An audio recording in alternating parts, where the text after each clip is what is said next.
Para to sa mga Virgo, pagpasok ng June 2025, message for you. Para sa mga Virgo. Pagpasok ng June 2025, message for you na mahalaga. Nandito ang timing is much better in the future. Parang pinaghihintay kayo sa tamang timing na mas maganda ay huwag kayong masyadong magmadali.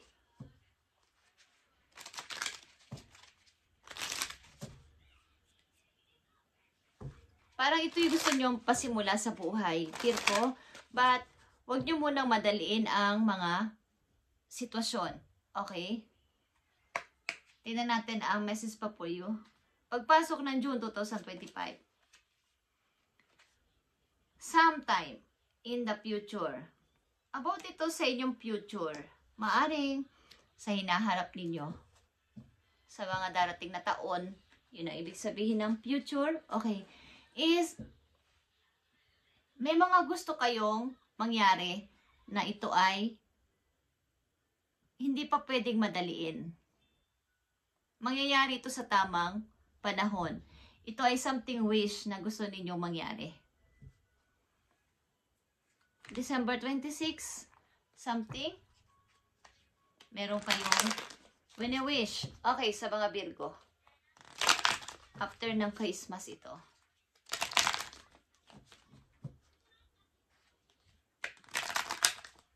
Silipin natin na inyong pag-ibig. Pagpasok ng June 2025, Virgo. Sa inyong pag-ibig. Silipin natin. Balance. There needs to be a healthy balance of physical, emotional, and spiritual intimacy for a relationship to be sustainable. Okay. Ibig sabihin nito, sa pag-ibig ninyo, kailangan dito ang balanse. Simulan sa inyong physical, emotional, and spiritual. Hindi lang, andyan ka lang is okay na, o kaya ay, yung pag kasi ang inyong physical, halimbawa, ang inyong looks, o kaya ang inyong emotion, ang inyong spiritual ay hindi balabalanse. Yung pag-ibig ninyo o yung kakoneksyon ninyo, o ang koneksyon ninyong dalawa ng yung minamahal ay maaaring hindi magkaroon ng tamang, hindi kayo magkaroon ng tamang pagsasama. Something na mga difficulties na mga sitwasyon ay paparating sapagkat hindi siya balabalanse. Okay guys? Hindi nagkakaroon ng pagtutugma-tugma ang inyong mga kagustuhan sa buhay bilang magkakoneksyon o magpartner. Ang ibig ko sabihin. Dahil sa, halimbawa is, hindi maayos ang inyong kalagayan sa inyong physical, sa inyong emotional at spiritual. Paparating na mga message sa mga Virgo, pagpasok ng June 2025, ipakita mo sa kanila ang paparating na message para magkaroon sila ng guide at idea. Thank you, Spirit. Okay. Faraway places is here, Virgo. Get ready for a new horizon. May pupuntahan ka ba sa malayong lugar, Virgo? At nandito yung pinagre-ready ka ng inyong mga guides sa inyong bagong gagawin sa buhay. New horizon. Maaring ang ilan sa inyo ay pupunta sa malayong lugar. Something travel. Ito na bakasyon or pagtatrabaho. May kinalaman sa inyong trabaho. Is aalis kayo sa inyong lugar. Malayong malayo. Tawid itong dagat. Maaring sasakay din kayo ng barko. Guys, okay. Mahalagang message pa para sa iyo pagpasok ng June 2025. Nandito ang cleansing waters, Virgo. Purification activates vibrant life force. Siguro kailangan mo ding mag-cleansing sa sarili mo at napakahalaga ng water. Ito rin kasi ay nagre-represent ng ating reflection, ang water. Okay. Yung pag-cleansing sa sarili para ikaw ay magkaroon ng kalinawanagan. Kung ano man ang inyong mga alalahanin sa inyong kasalukuyan is kailangan ninyong mag-refresh at magpahinga, mag-meditate sa mga Virgo na nandito sa reading.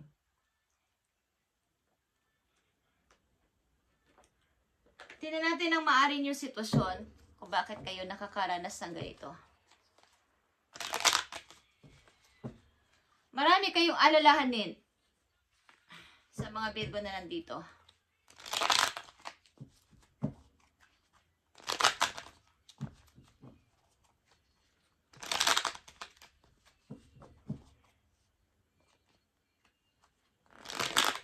Maaring sitwasyon ng mga Virgo sa kasalukuyan. Pagpasok ng June 2025, maaari nyo sitwasyon sa kasalukuyan, guys, para magkaroon to ng kaliwanagan. Okay. Virgo. Virgo, ang inyong sitwasyon, hindi na kayo nagkakasundo sa bahay ng iyong kasama. Okay. Maaaring ito ay asawa mo or kinakasama. Kaya andito ang balance sa connection ninyo. Kailangan dito yung balance ang physical ninyo, emotional and spiritual. Kaaring kasalukuyan nyo, guys, Page of Wands. Gusto ko ito. Maaaring bata pa kayong Virgo na nandito. Strength is here. Ito ay mga fire sign. Okay? At Knight of Swords. Ang ilan sa inyo pag may ginusto ay gusto agad na matupad. Mapusok ang ilan sa inyo. Pag gusto ninyo ito o balak ninyo ito, gusto nyo agad na isa katuparan kahit na alam ninyo na kailangan pa ng patient dito. Kailangan maghintay, kailangan din na mayroong pang-unawa sa gagawin ninyo. But gustong-gusto nyo agad na matupad na kaagad. Parang walang halong yung pag-iisip ng napakatagal. Agad-agad kayo nagdidesisyon kahit wala pang pulidong plano. Okay.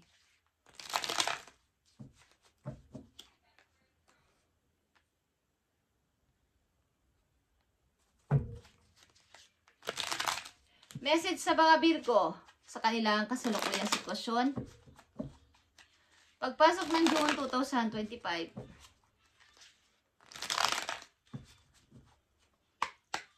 sa mga Virgo, Page of Wands, Strength, Knight of Swords. Page of Wands, guys, is maaring may gusto kayong kausapin na taong mahal na mahal ninyo at matagal nyo nang hindi nakikita. Ito ay young. Okay? Same kayo ng age ng person na to. Maaring ito ay fire sign, Leo, Aries, Sagittarius, or Aries, Leo. Okay? Okay, the star is here. May gusto kayong balikan at i-fix. Something na gusto ko itong i-fix sapagkat gusto ko may kinalaman to sa water. Okay? Pag may meditate at pag re-repress ninyo, yung pag-cleansing. Something na gusto nyong mabago ang inyong buhay simula sa physical, emotional, and spiritual sa mga Virgo na nandito. At ang inyong energy ay nandito, guys. Kayo ay talagang naguguluhan. Something naghahanap ng napakaraming kasagutan sa inyong tanong na parang ang sarili nyo rin ay hindi nyo kilala. May gusto kayong malaman na bakit ganito yung nararanasan ko. Bakit ganito yung nararamdaman ko? Ano bang nangyayari sa akin? Okay, Virgo, napakahirap ng inyong kalagayan. Sa Virgo na nandito, nagpapatuloy pa ang message na to sa nakaraan ko pang narid about sa inyo.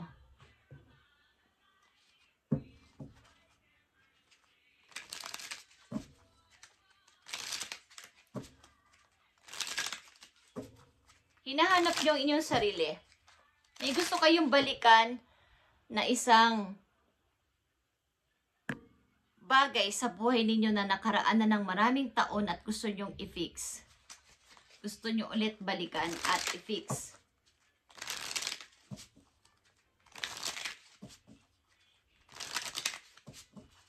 Message sa inyo, Virgo, sa pagpasok ng June.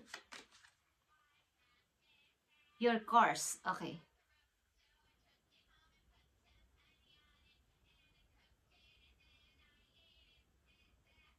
Wag naman sana, guys. But, hindi ko alam kung ang inyong mga ninuno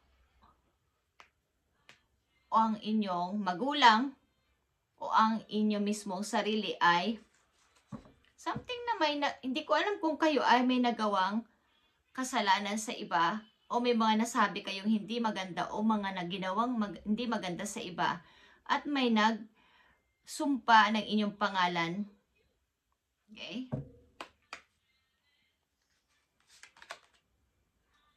A few weeks. Okay. Para sa mga Virgo, paparating na message sa inyo. Pagpasok ng June, pakiramdam mo ikaw ay something may wrong sa sarili ko. Something wrong. Parang weird. Okay. Parang ang daming hindi ko maintindihan sa sarili ko later. Few weeks ago, parang may mga mali. Meron akong paplanuhin. Pero, bumabalik ako na sandali nga. Okay. Hindi natutuloy o kaya ay nagbabago agad ang isip ko.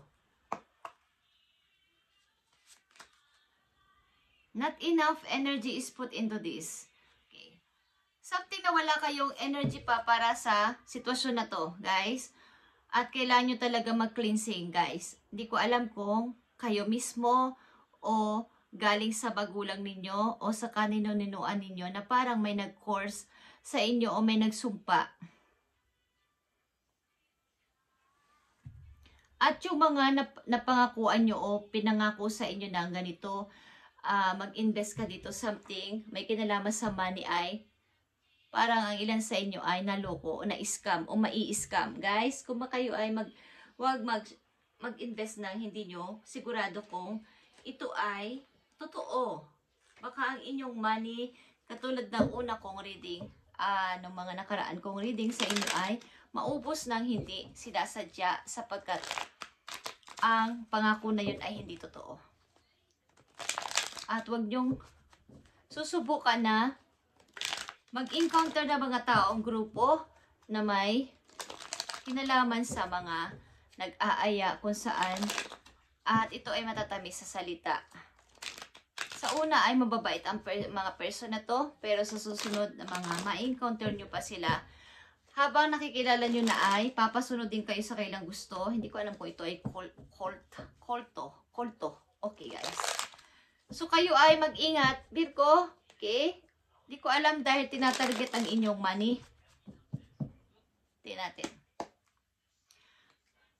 Message sa mga Virgo pagpasok ng June. Ito ay inyong pagkakaingatan. Ang inyong ipon. Okay. The High Priestess is here, guys. Humingi kayo ng guide sa heaven. Okay, mag-ask kayo ng guide sa heaven sa inyong maaaring pagkagulo ng isip para kayo ay makinig mismo sa inyong sarili, wag sa ibang tao. At ang inyong mga kaalaman ay wag nyong i-share sa iba hanggat maaari simula sa araw na to. At maaaring ilan sa inyo dumadanas talaga ng spiritual awakening, kaya naranasan nyo ang mga ganitong klaseng pagbabago. At nililinis kayo. Ganun kasi yung guys. Ang isang taong nakakaranas ng spiritual awakening o isang taong nagkaroon ng pagkamulat sa realidad at katotohanan ng buhay. Halimbawa kayo ay nakarinig ng isang mabuting balita galing sa may kinalaman sa spiritual at kayo ay biglang pumasok yun sa inyong puso at naramdaman yung kayo ay unti-unting nakakaranas ng mga difficult, kahirapan o biglang pagbabago sa inyong financial, sa inyong sitwasyon ay kayo ay pinapakita sa inyo ng heaven na ito ang realidad, Virgo. At kapag ito ay inyong napaglagpasan, magiging maayos ang inyong pamumuhay at magiging pure ang inyong lahat na gagawin. Maaring mayroon kang karma galing sa nakaraan. Hindi man ito galing sa iyo, ay ito ay galing sa iyong family, sa iyong mga magulang, or sa mga sangkot na mga tao sa buhay ninyo. Humingi ka ng guide sa heaven, nabigyan ka ng kaalaman at mabuting kaisipan para dito sa iyong nararamdaman. Okay? Ikaw ay maaaring very intuitive person. Accurate ang mga nararamdaman mo. Okay? O mga sign na nakikita mo. Virgo, tinampan natin ang message po you. Okay, nakita nyo ang The Empress, guys.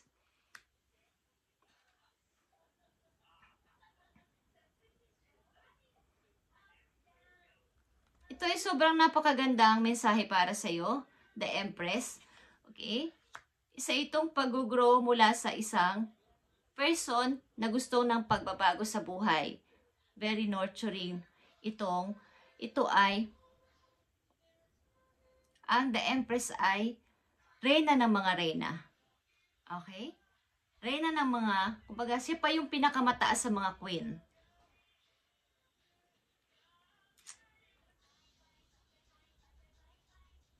Ang ilan din sa inyo ay magbubuntis o something na inyong, kung kayo lalaki, ang inyong kinakasama ay buntis o asawa ay buntis, guys.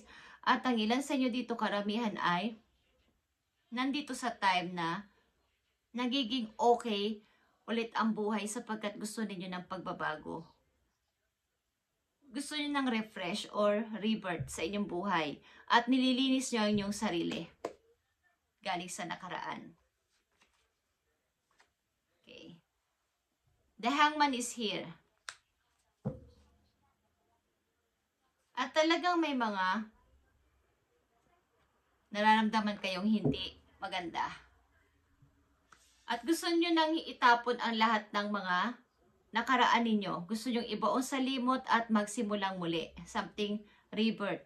At andito talaga yung time na kayo ay may nalalaman pero nananahimik kayo sa sitwasyon ninyo. Meron kayong gustong, meron kayong napagtanto. Mahirap man itong ipaliwanag sa inyo, but ang mga Virgo na nandito ay nagkaroon ng spiritual awakening. Something course. Kung alam ko may nagsalita ng bad sa inyong pangalan o mula pa ito sa inyong kaninunuan o sa inyong mga magulang, guys. Kailangan nyo talaga mag-cleansing o ipalinis ang inyong kabuuan.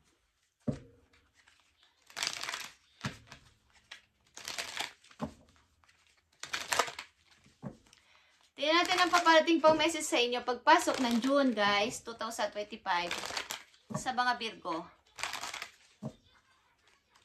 Kaya unang message sa inyo about sa inyong pag-ibig ay nandito ang balance in your emotion, physical, emotion, and spiritual. Sapagkat kayo ay gulong-gulo.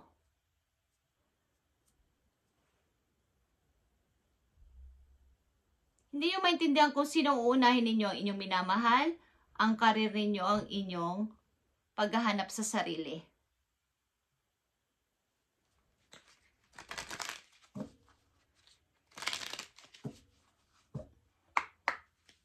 Paparating na message sa mga Virgo.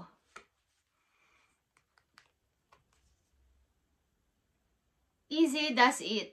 Okay, kayo talaga ay maaaring sumasali sa mga trade. Something marketing. Okay, networking na online, guys. Dito ay madali ang pera para sa inyo.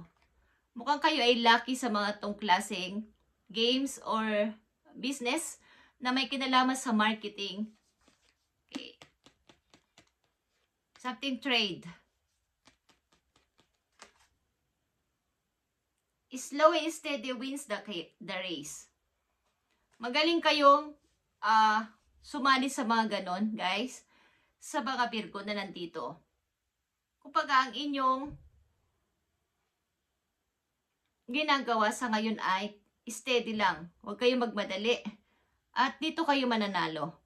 Pakiramdaman ninyo ang timing kung saan kayo gagawa ng hakbang at steady lang. This is not a good time to rush. Okay? Pay attention to every detail. Ano man detalye yan, information, mga document, kailangan kayong huwag mag-rush kung may darating na ganito, ganyan. May mga signs na gagawin kayo o something na mga sasabihin o isa-sign. Huwag kayo magmadali, guys. Pay attention to the every detail.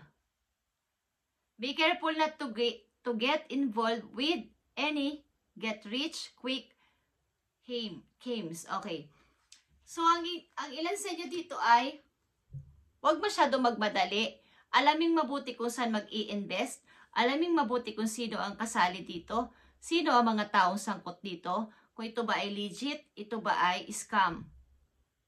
Ang mga Virgo na nandito ay may mga money, maybe, at kayo ay pwedeng maloko. Okay, ito ay message sa papating na June. Ang ilan sa inyo dito, karamihan sa inyo, nakikita ko ay magaling tumaya sa mga to ganyan, mag-invest ng ganito ganyan para lumaki pa ang aking ipon o money. Ay hindi naman masama, guys. Kaya lang, may mga scam sa paligid na pwedeng natitiktikan na kayo ay may pera, kayo ay may ipon, at magaling kayo sa ganito sa ganyan. Baka kayo ay ma-scam, guys, at maubos nang wala sa lugar ang inyong pera na pinaghirapan. Okay? Ito ay easy money, but ito ay maaari kayong maloko kung hindi kayo titinginan mabuti ang inyong isa-sign, mga nakasulat ng kontrata, or mga document ako na napi-fill, okay, is huwag kayong masyado magmadali. Huwag kayong ma-involve sana dito na yayaman ka kaagad dito, Virgo. Dadami agad dito, Virgo, ang iyong money. Pwede namang sumali sa mga ganyan o ma-involve sa ganyan, pero aalamin nyo kung talagang ito ay legit, ito ay talagang naka-register doon o what. Okay, just saying, Virgo, at ito ay tandaan ninyo. Pagpasok ng June, maaaring ito ay mag-appear sa inyo at tandaan nyo to.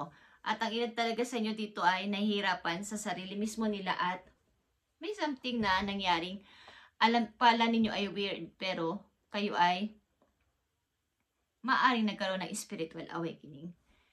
Thank you, guys, and God bless, Virgo. Sana kayo ay i-apply nyo ito sa sarili nyo kung gusto nyo lang, kung ito ang inyong sitwasyon. Thank you, Virgo, and God bless.